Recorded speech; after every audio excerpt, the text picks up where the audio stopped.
찬송가 380장입니다. 찬송가 380장. 나의 생명 되신 주님 앞에 나아갑니다. 주의 흘린 보혈로 정케하사 받아 주소서. 날마다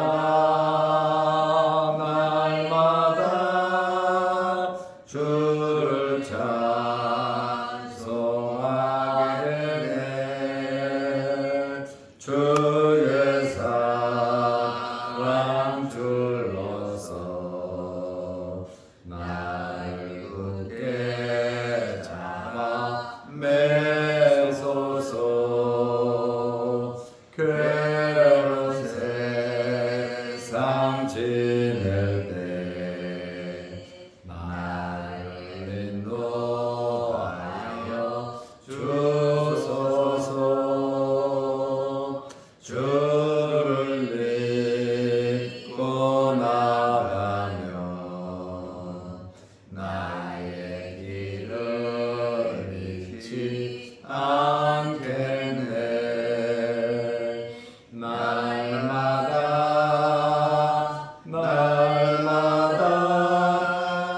주를 찬송하겠네. 주의 사랑 줄러서 나를 굳게 잡아 매소서. 세상 살아갈 때에 주를 더욱 사랑합니다. 밝고 빛난 천국에 나의 영혼 들어가겠네. 날마다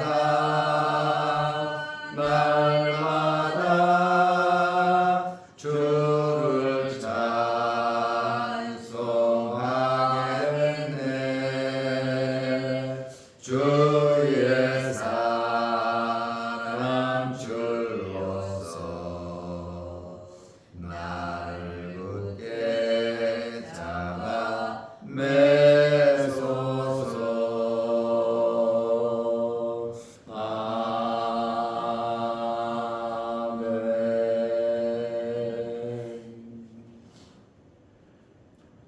사도신경으로 신앙을 고백하겠습니다. 전능하사 천지를 만드신 하나님 아버지를 내가 믿사오며 그 외아들 우리 주 예수 그리스도를 믿사오니 이는 성령으로 잉태하사 동정녀 마리아에게 나시고 본디오 빌라도에게 고난을 받으사 십자가에 못 박혀 죽으시고 장사한 지 사흘 만에 죽은 자 가운데서 다시 살아나시며 하늘에 오르사 전능하신 하나님 우편에 앉아 계시다가 저리로서 산자와 죽은 자를 심판하러 오시리라. 성령을 믿사오며 거룩한 공예와 성도가 서로 교통하는 것과 죄를 사하여 주시는 것과 몸이 다시 사는 것과 영원히 사는 것을 믿사옵나이다. 아멘. 하나님의 말씀 사도행전 13장 13절에서 15절 말씀까지 보겠습니다. 바울과 및 동행하는 사람들이 바보에서 배 타고 밤빌리아에 있는 버가에 이르니 요한은 그들에게서 떠나 예루살렘으로 돌아가고 그들은 버가에서 더 나아가 비시디아 안디옥에 이르러 안식일에 회당에 들어가 앉으니라. 율법과 선지자의 글을 읽은 후에 회당장들이 사람을 보내어 물어 이르되 형제들아 만일 백성을 권할 말이 있거든 말하라 하니. 아멘. 15절 말씀까지 보았습니다. 이제 바나바와 사울이 전도 여행 제1차 전도 여행을 시작했습니다. 그리고 첫 번째 선교 지역인 구브로에서 선교를 하고 이제 두 번째 선교 지역인 바보에서 밤빌리아에 있는 버가로 갔습니다. 그래서 1차 전도 여행 첫 번째 지역이 구브로다. 그리고 두 번째로 간 것이 밤빌리아인데 밤빌리아의 중요 도시 버가로 갔다. 사도행전을 보면 바울이 1차, 2차, 3차 전도 여행을 합니다. 내용들이 다 연결이 되어 있거든요. 그리고 마지막 로마로 가서 선교하다가 순교하지요. 마지막 선교를 4차 선교 여행이라고 하는 사람도 있고 그저 3차에서 끝나고 바울의 순교로 이렇게 말하는 사람들도 있습니다. 1차, 2차, 3차 선교 여행 지역을 우리는 사도행전을 보면서 별로 기억을 하지 않습니다. 그리고 이게 1차인지 2차인지 3차인지 그거 생각하지 않습니다.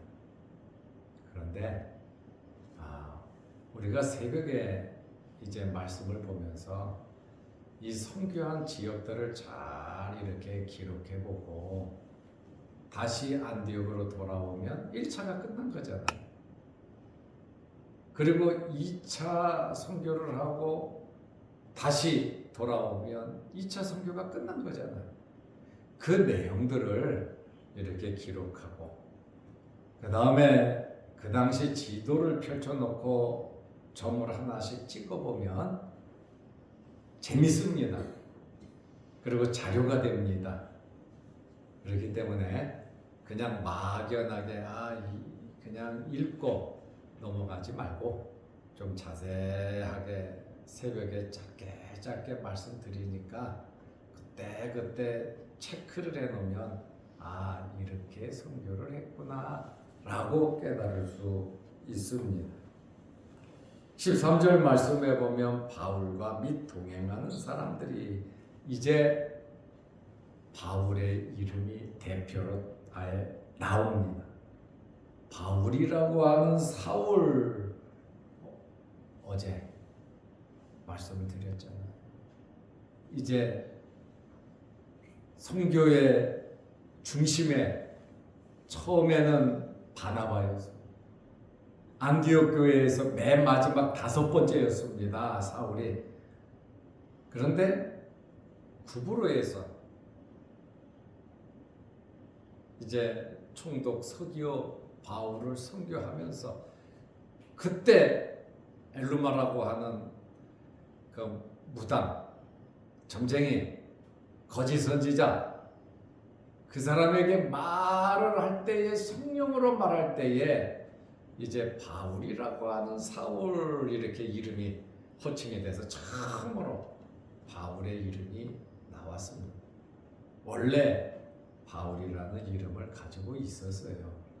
세계 여러 나라를 다니다 보니까 이스라엘 유대식 이름 사울보다는 로마식 이름 바울이 사람들에게 편안하게 들린단 말이죠.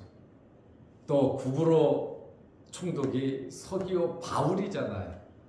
이렇게 로마식 이름으로 하면 부르기도 사람들이 접근하기도 편안하다라는 말이죠. 그래서 사람 이름을 들어보면 우리도 알잖아요. 이 사람은 미국 사람이고, 이 사람은 유럽 사람이고, 이 사람은 필리핀, 베트남, 중국, 일본 다 나오잖아요.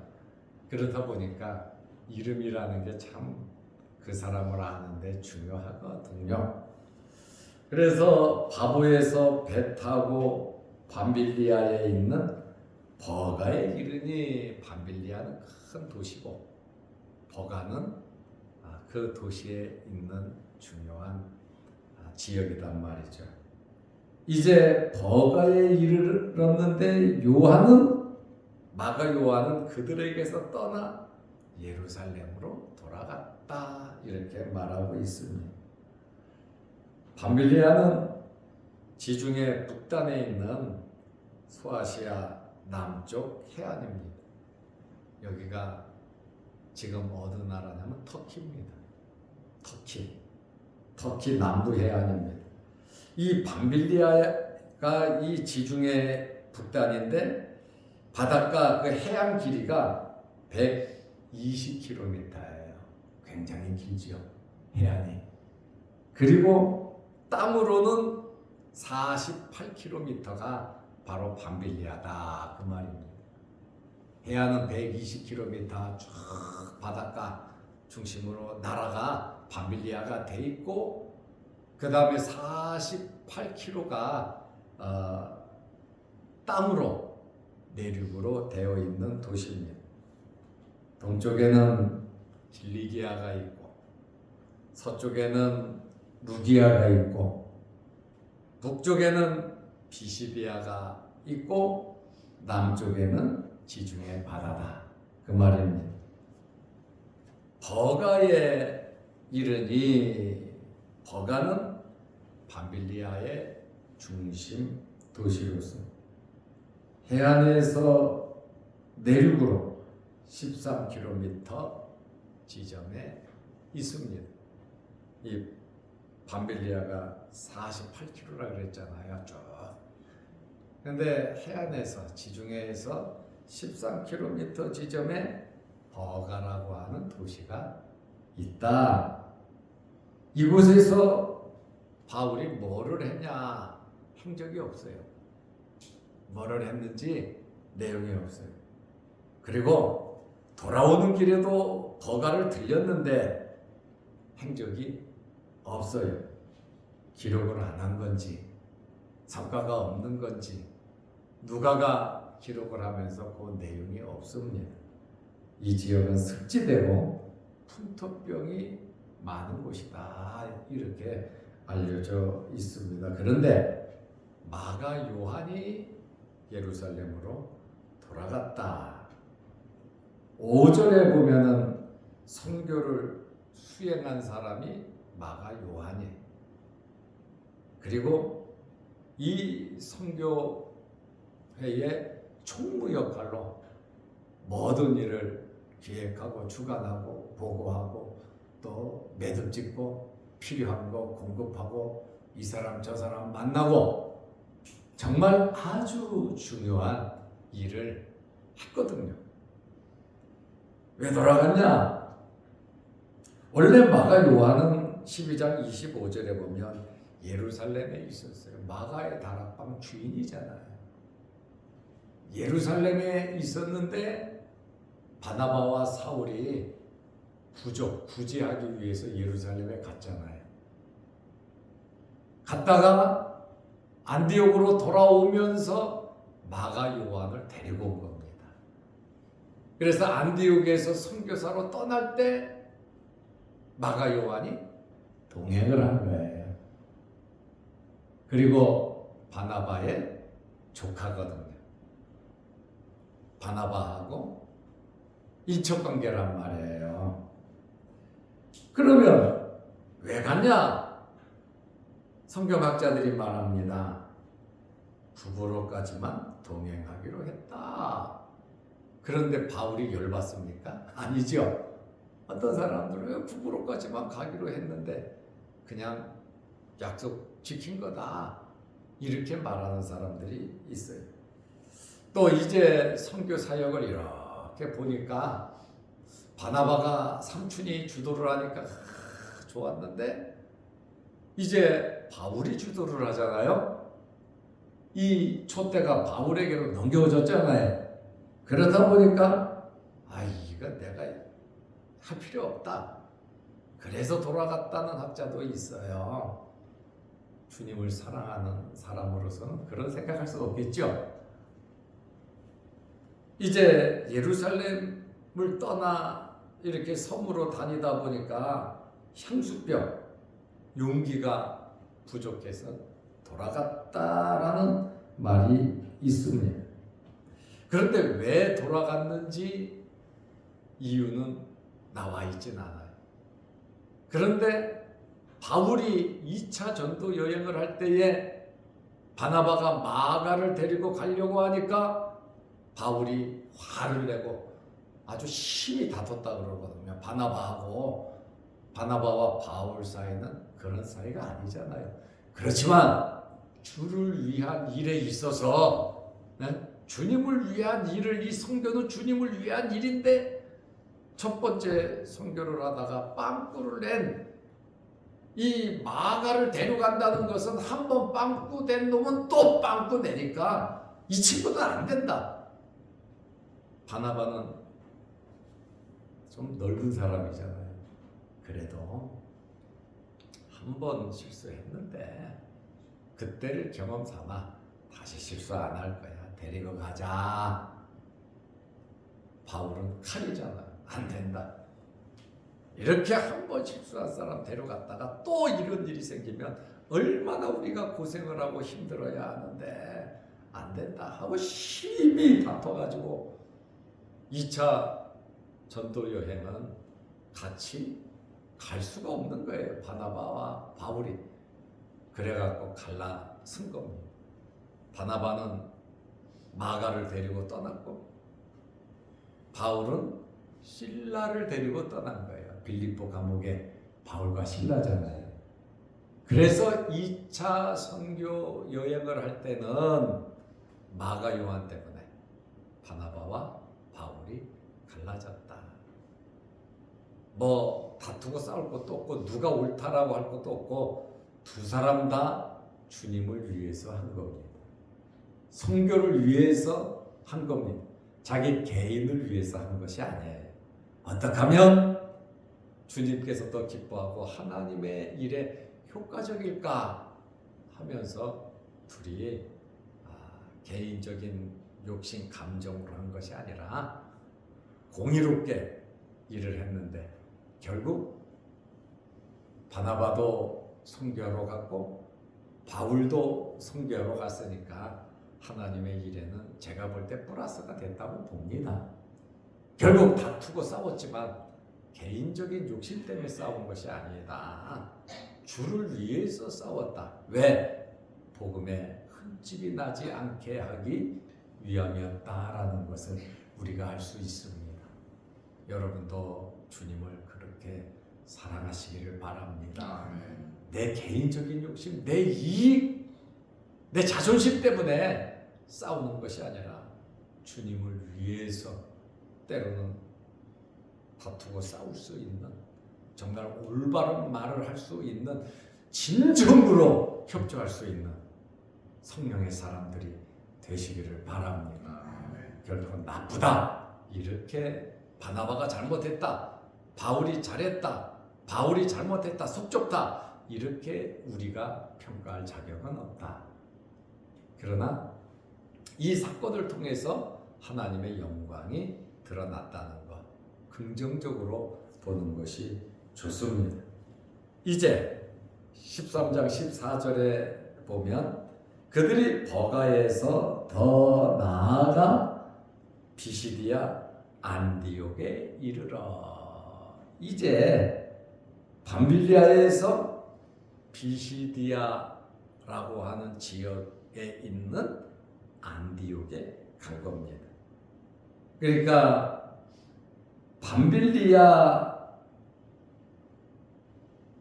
있는 버가에 갔고, 그죠? 이제 버가에서 비시디아 지역으로 갔는데 비시디아에 있는 안디옥에 이르렀다. 이 비시디아는 지금의 터키입니다. 그러니까 터키 지역을 선교를 했어요. 이 터키가 그쪽 지역이 유럽, 아시아, 터키는 아시아입니다. 그런데 유럽하고 친해요. 터키는.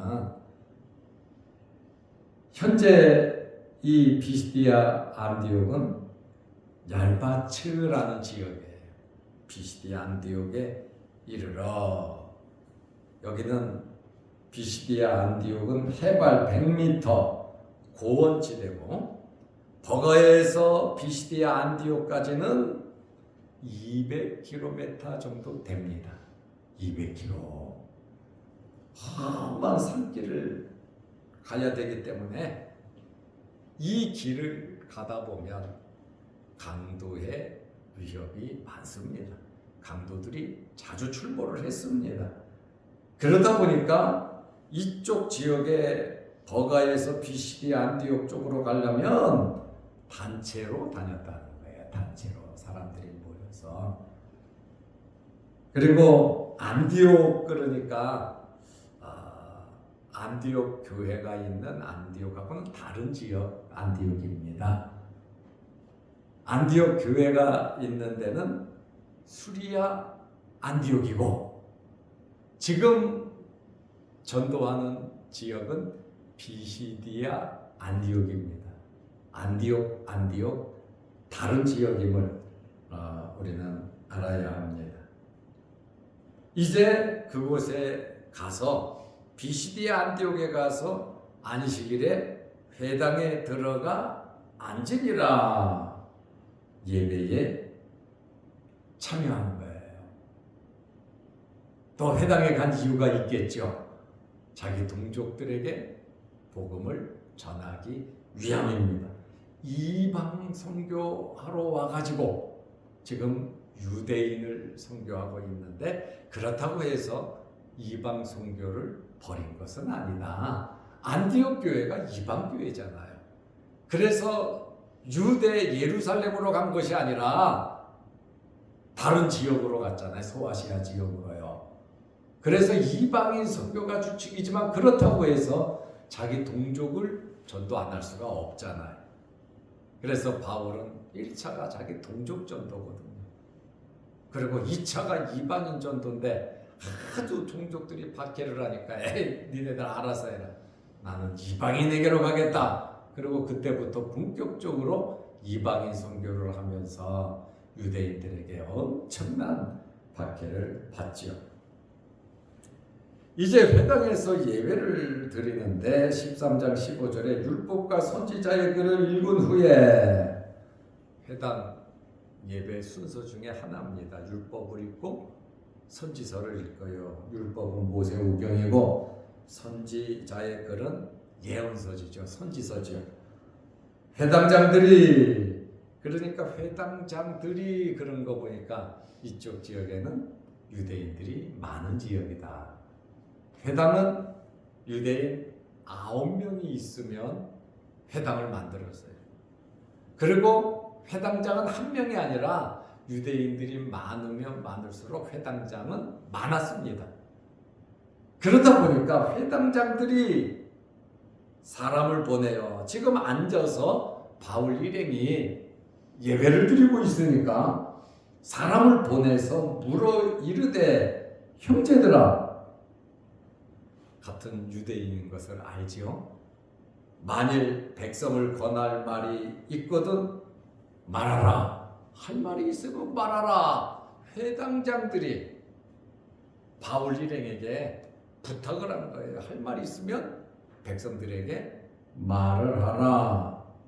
설교, 권면을 요청했고 이것은 회당장의 권한으로 가능했습니다. 그러니까 회당장 한 명이 아니라 회당장들이 그러니까 급하게 서로 이야기가 됐던 것 같습니다. 이 당시에 1세기의 회당 예배는 첫째로 세마 기도를 합니다. 신명기 6장 4절에서 9절입니다. 신명기 6장 4절에서 9절 말씀은 우리가 잘 알아요. 여호와 하나님은 유일하신 하나님이시라. 마음과 뜻과 힘을 다해 여호와 하나님을 사랑하라. 그리고 말씀을 이 마음에 새기고 말씀을 가르치고 몸에 붙이고 문에 문설주에 붙이고 그 내용이 세마입니다. 6장 4절에서 9절 먼저 세마 기도를 하고 율법서와 예언서를 낭독해요. 처음에는 히브리어로 낭독합니다. 그리고 아람어, 헬라어로 다시 한번 낭독을 해 줍니다. 그리고 나서 설교와 권면을 하는데 회당장들이 미리 유명한 랍비나 사전에 이야기를 하고 시키는 것이 예입니다. 그런데 예배 시간에 들어왔던 것 같아요. 그렇다 보니까 사람을 보내서 한번 권면이나 설교를 할 수 있으면 하시겠습니까? 이렇게 묻잖아요.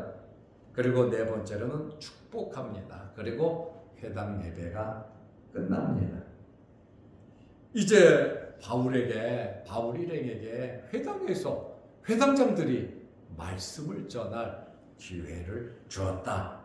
그래서 16절에서 41절까지 길게 바울이 설교를 합니다. 하나님께서는 하나님의 일을 열심히 하면 이렇게 기회를 주십니다. 만들어주시는 분이에요. 그 사람들 마음의 문을 열어서 말씀을 전할, 자그마한 데도 아니고 회당장이 여러 대 있는 큰 데에서 느닷없이 말씀을 전할 수 있도록 이런 기회를 주시거든요. 어디서든지 최선을 다할 때 하나님 앞에 바르게 우리가 살아갈 때 하나님께서 인정하시고 여러분들을 쓰실 겁니다. 하나님께 아름답게 쓰임받는 여러분들이 되시기를 바랍니다. 기도하겠습니다. 하나님 아버지, 우중에 우리를 주의 전으로 부르시고 예배드리게 하시고 기도하게 하시오니 감사합니다. 여러 가지 기도 제목으로 간절히 기도할 때에 성령께서 우리의 기도에 함께 하시고 하나님께서 들으시며 응답하여 주시고 크고 작은 문제들, 간절한 소망들 이루어 주옵소서. 영상을 보면서 함께 예배드리는 성도들에게도 크신 은혜와 복을 내려 주옵소서. 오늘 하루도 주 안에서 승리하는 복된 하루 되게 하시고 비로 인한 피해가 없도록 하나님께서 지켜 주옵소서. 예수님의 이름으로 기도하옵나이다. 아멘. 하늘에 계신 우리 아버지여, 이름이 거룩히 여김을 받으시오며 나라의 마옵시며 뜻이 하늘에서 이룬 것 같이 땅에서도 이루어지이다. 오늘날 우리에게 일용할 양식을 주옵시고 우리가 우리에게 죄 지은 자를 사하여 준 것 같이 우리 죄를 사하여 주옵시고 우리를 시험에 들게 하지 마옵시고 다만 악에서 구하옵소서.